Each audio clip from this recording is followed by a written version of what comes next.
This week on ANN, we sit down with the new Associate Director of Health Ministries at the General Conference to talk about mental health. We have updates from ADRA's work in the Philippines and Indonesia. And Adventist Community Services disaster response in the U.S. continues to send aid a month after Hurricane Florance. These stories and more coming up.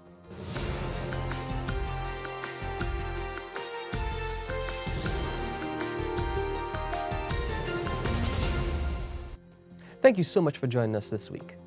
First in the news, the World Health Organization has designated October 10 as World Mental Health Day. The theme for this year is young people and mental health in a changing world. Globally, depression is one of the leading causes of illness and disability among adolescents. Earlier this week, anchor Ruben Gavarabios sat down with Dr. Torben Berglund to discuss this important issue. Dr. Berglund is a psychiatrist and the new Associate Director of Health Ministries here at the General Conference. Dr. Berglund, why is it so important for us to focus on young people on this World Mental Health Day?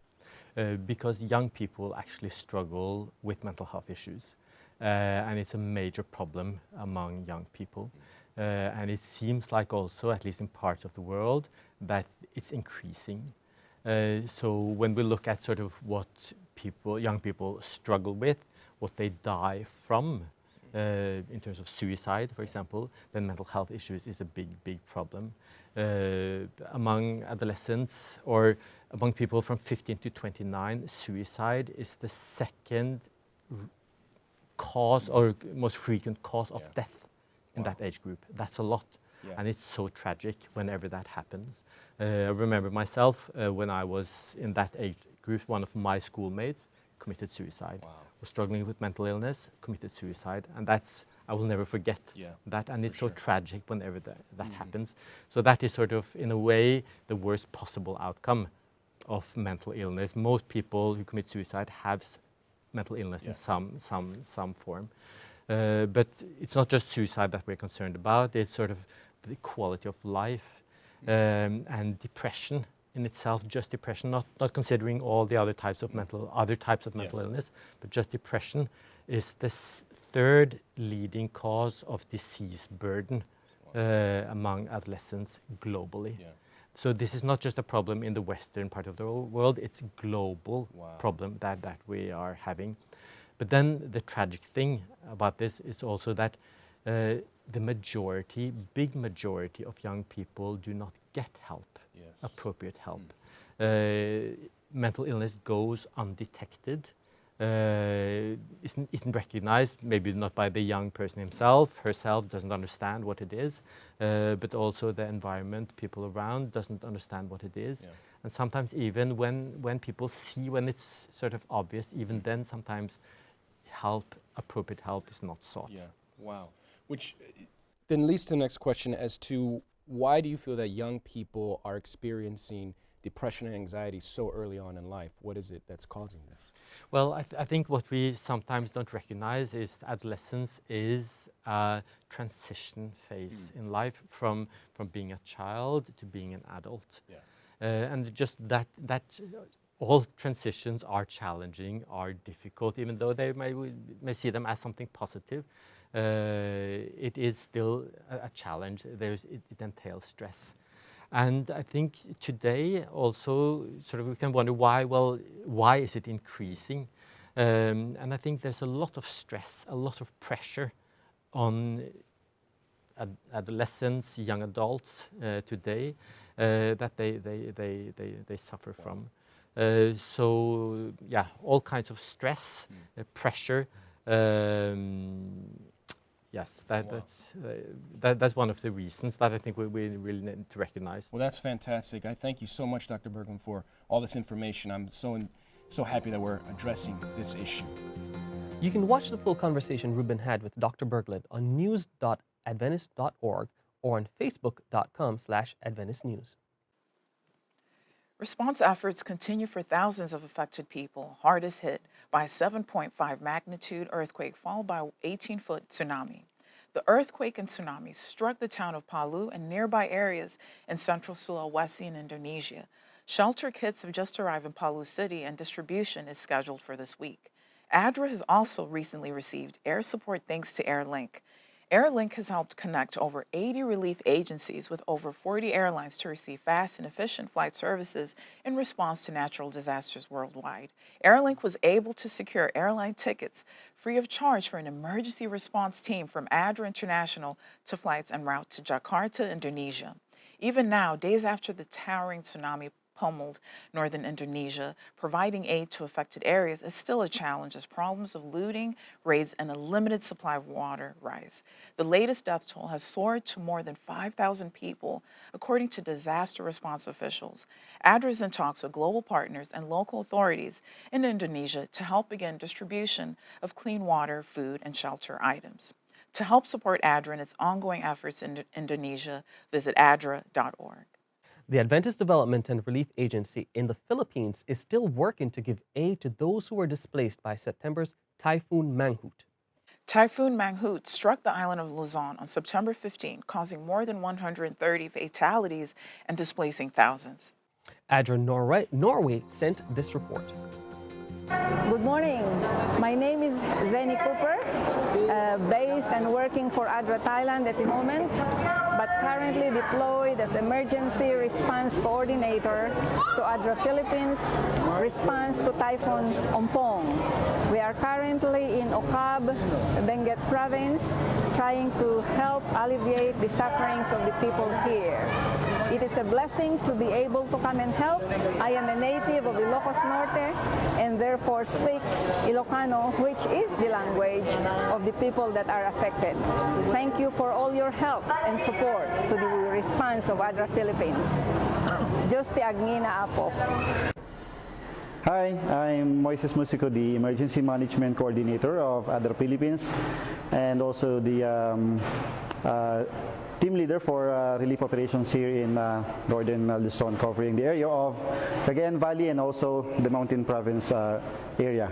So after Ompong, we have already distributed and also covered at least 2,781 families.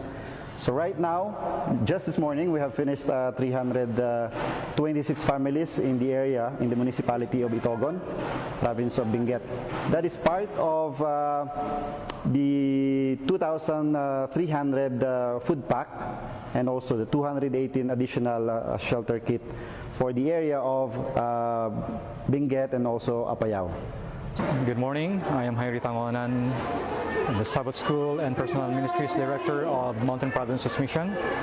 And in behalf of the ACS department, we would like to thank the ADRA Philippines for their help in this distribution.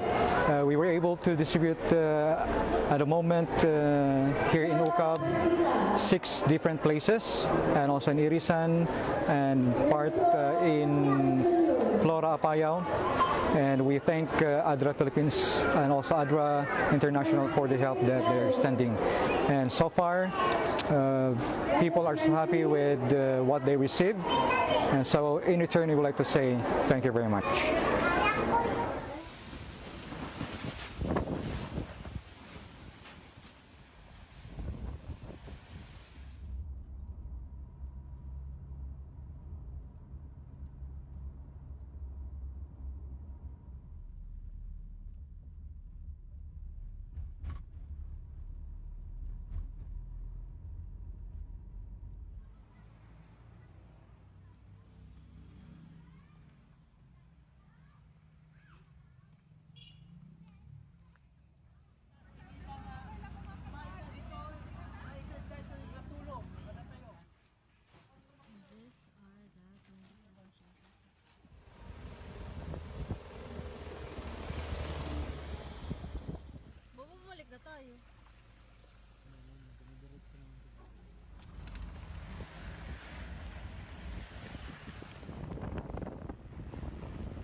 Coming up, the headquarters of the Seventh-day Adventist Church welcomes hundreds for a free health clinic.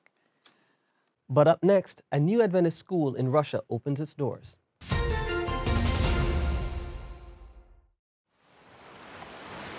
Do you see unexpected visitors on this black sand beach? Here comes one now. Green sea turtles usually spend their lives swimming, except when laying eggs.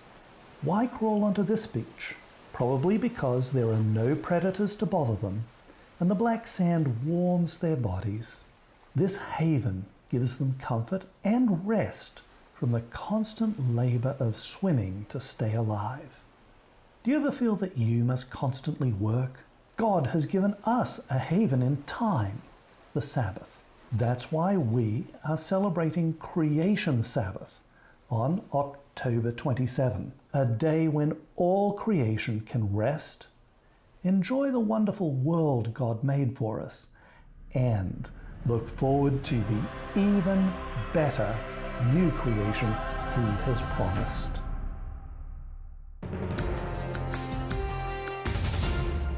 Welcome back. The Adventists of Voronezh, Russia, prayed for a long time to open a new school, and now it has become possible.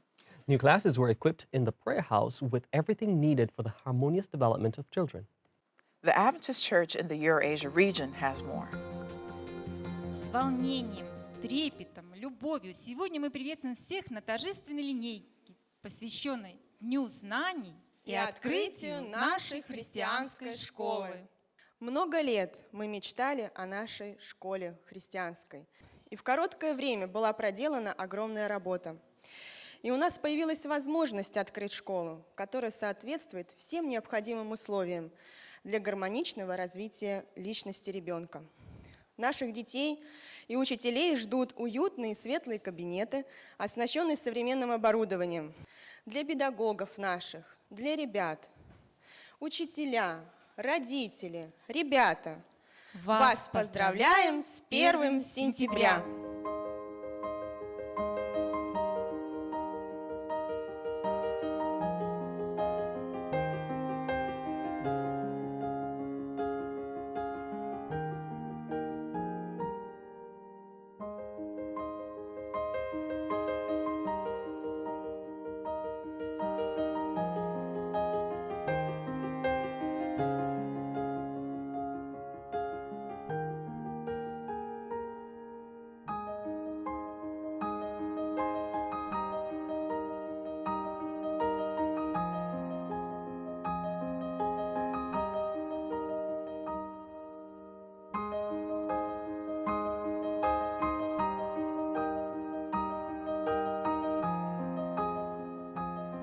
Пролетело лето звонкое, нынче снова за урок.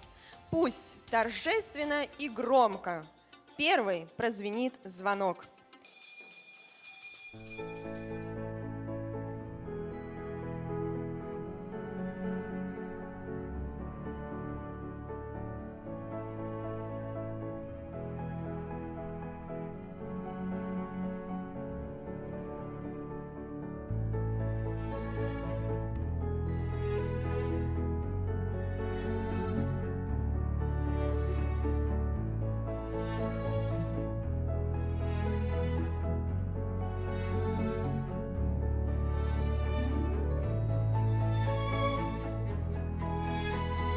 Да презрит Господь светлым лицом Своим на тебя и помилуется.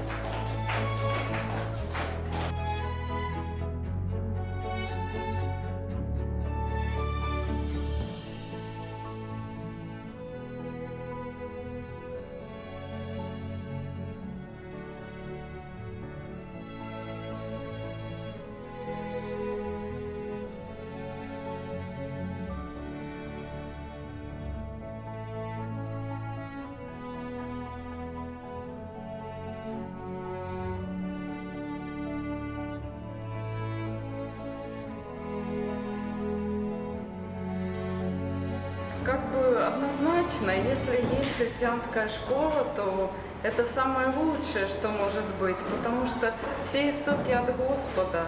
И то, что будет даваться в христианской школе, не дастся ни в какой другой школе. А важнее всего, конечно, атмосфера, какие учителя, духовный учитель, да, или мирской, в чьи руки мы отдаем своих детей. На сегодняшний день государство предлагает огромный спектр выбора образовательных учреждений для наших родителей. Это могут быть музыкальные учреждения, художественные, спортивные и многие другие. Церковь открывать свои христианские школы, где ребенок может развиваться духовно. As North Carolina residents recover from Hurricane Florance, the relief effort continues for Adventist Community Services Disaster Relief as both the South Atlantic and Carolina conferences work to assist communities across the state. In the days immediately following the flooding, ACSDR set up 5 warehouses for distribution of water, food, flood buckets containing cleaning supplies, and gave out Walmart gift cards. 3 warehouses out of the 5 are still open, and trucks from several local church regions have delivered supplies from across the division. The Adventist Development and Relief Agency has pledged financial support, and Country Fresh has donated water and non-perishables. Fruit of the Loom has supplied undergarments, socks, and T-shirts for those in need. Many Adventist church regions from around the world continue to send flood buckets, non-perishable food, and other items to North Carolina. The combined effort is leading to many being served, and Adventist Community Services continues to look for more ways to aid in recovery efforts. For more information on how you can help, visit communityservices.org. Hundreds lined up outside of the World Church headquarters in Silver Spring, Maryland, to receive free medical and dental care in the wee hours of Sunday morning, October 7. In a collaborative effort, General Conference volunteers, along with the Adventist Medical Evangelism Network, Housing Opportunities Commission of Maryland, the Hope Channel, ADRA, and Emmanuel Brinklow Seventh-day Adventist Church pooled resources to sponsor the 3rd annual Hope Clinic. The Amen Clinic offered much-needed medical care to the local community. Doctors and other medical personnel donated their time and resources to provide health services. Days before the event, the interior of the World Church headquarters was transformed into a clinic with specific stations for eye exams, dental exams and fill-ins, flu shots, and lifestyle counseling. There was also a special area for guests to receive free winter jackets and accessories, haircuts, or chair massage. When doors opened at 7 a.m. on Sunday morning, people streamed in to wait for their turn to register for services. In all, over 600 people were served at the Hope Clinic, with thousands of dollars in medical care provided absolutely free. Volunteer Ian Barrow said he would definitely participate in an event like this again. "I'm not a medical person," he said, "but I'm doing what I can to assist those in need. This has really been a great experience, and I would recommend for anyone to come and do it. It's a mission project close to home." Once a year, we have this special event. It's an amazing opportunity to share love and care to the community. Once a year, the General Conference of the Seventh-day Adventists open their doors to receive people from the community, and here they receive free of charge dental support, medical, psychological, and spiritual support. Coming up, Emily Mastrapper is here to tell you how you can get involved in Creation Sabbath. But up next, Adventist Mission has a story about a group in Laos working to care for people around them.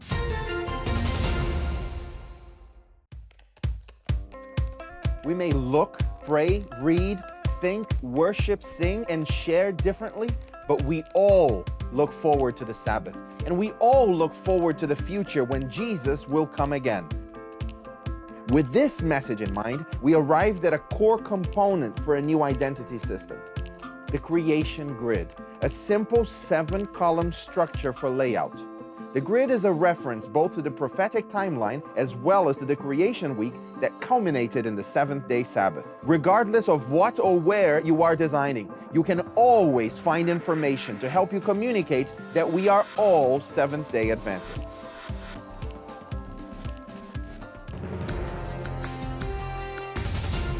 Welcome back. A group of Adventists in Laos care deeply for sick people around them. Find out how your mission offerings help fill a need in their community. Adventist Mission has more. It's okay, even though it's not straight.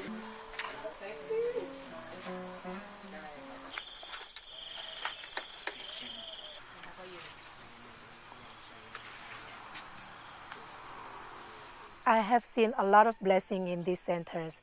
In the beginning, we don't have this 3-classroom building yet. We only teaching in the house, and we use our living room and the kitchen as a classroom. And more students coming, so we teach in the opening area outside of our house. So I think God has blessed us in many different areas.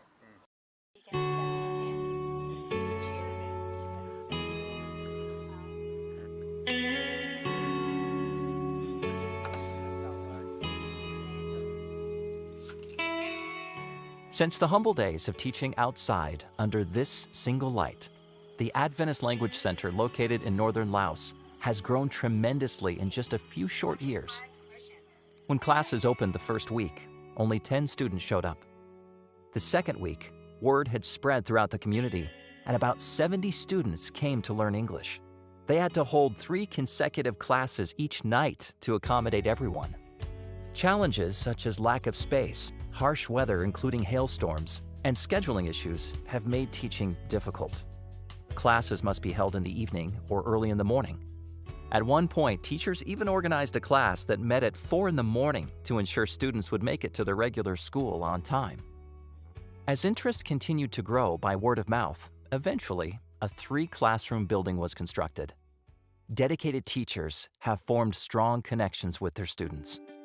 We share love, share our care, our kindness to them. So their reaction, they kind of surprised when they came here because it's different from other schools. We have a very close relationship to the student. Our relationship is to care about them, about their learning. So we try our best to teach them and care them. Personal relationships open the door for something more than just formal education. For many of the students, the Language Center is the only place they will interact with Christian teachers. Our purpose is to help the people in the community, those who are struggle in financial, they cannot go to expensive school. Everyone in this community can come in, and when they come in to our school, we can share God's word, God's love to them.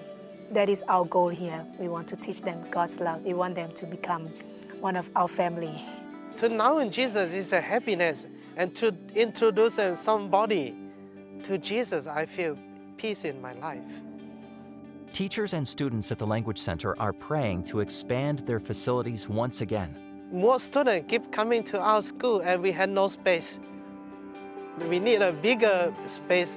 We need a larger building so we will be able to contain such a student. If we could have more classroom for the students, we can get more students to come. And when students come, we can teach them about God. A new building would not only allow them to accommodate more students, but it would also create the space necessary to start a full-time school, beginning with kindergarten. Your prayers and mission offerings have a direct impact on lives around the world. Please pray for teachers and students in language centers like this one in Laos. Thank you for supporting mission.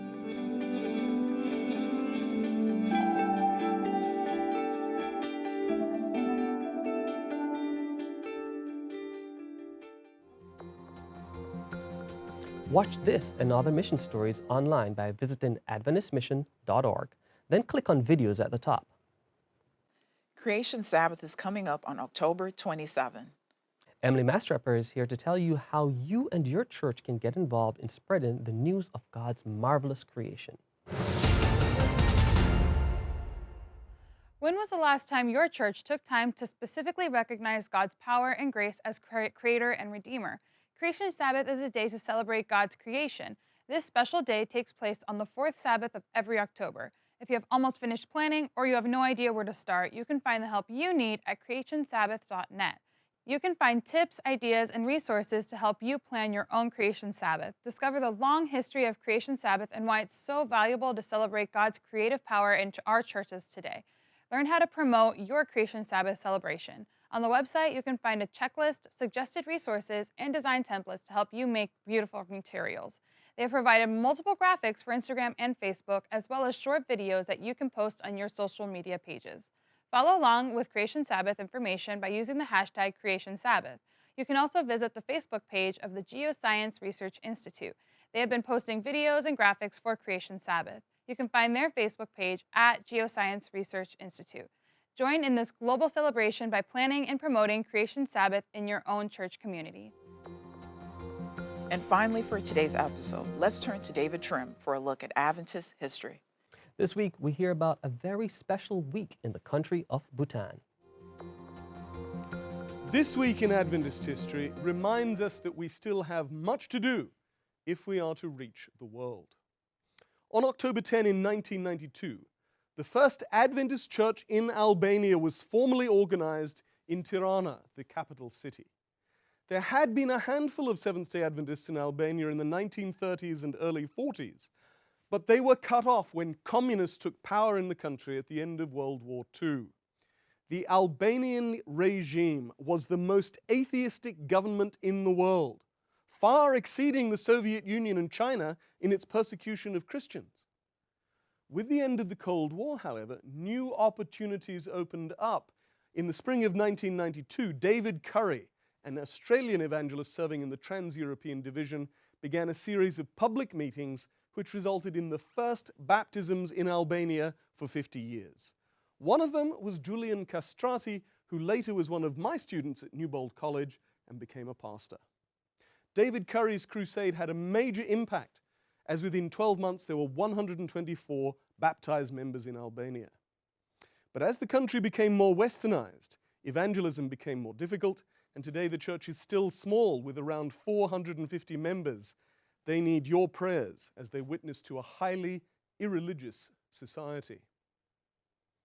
On October 12 in 1981, 79 years of history came to an end, but in a new beginning, as the North Dakota Conference in the United States voted to merge with the South Dakota Conference. The two conferences had both been created in 1902, but in 1981, when they merged, they had just under 5,000 members. Today, the Dakota Conference has just over 4,000 members. They too need your prayers, for in only 4 of the last dozen years has the conference had positive growth. That was this week in Adventist history. Thanks for watching ANN. Join us next week for more news from the headquarters of the Seventh-day Adventist Church. We'd love to hear from you. Send us your feedback and tell us how your church is making a difference in its community. Be sure to capture plenty of video footage and photos. Then write up a summary of the event's important details, and feel free to send full video reports as well. You can reach us by sending an email to annvideo11@gmail.com. Before we say goodbye, here's some good news from the book of 1 Chronicles chapter 16, verse 11 and 12. The passage says, "Seek the Lord and his strength. Seek his face evermore. Remember his marvelous works which he has done, his wonders and the judgments of his mouth." Amen. That's our program for this week. And remember, you can always visit news.adventist.org for daily news and videos. Until next time, God bless. Take care.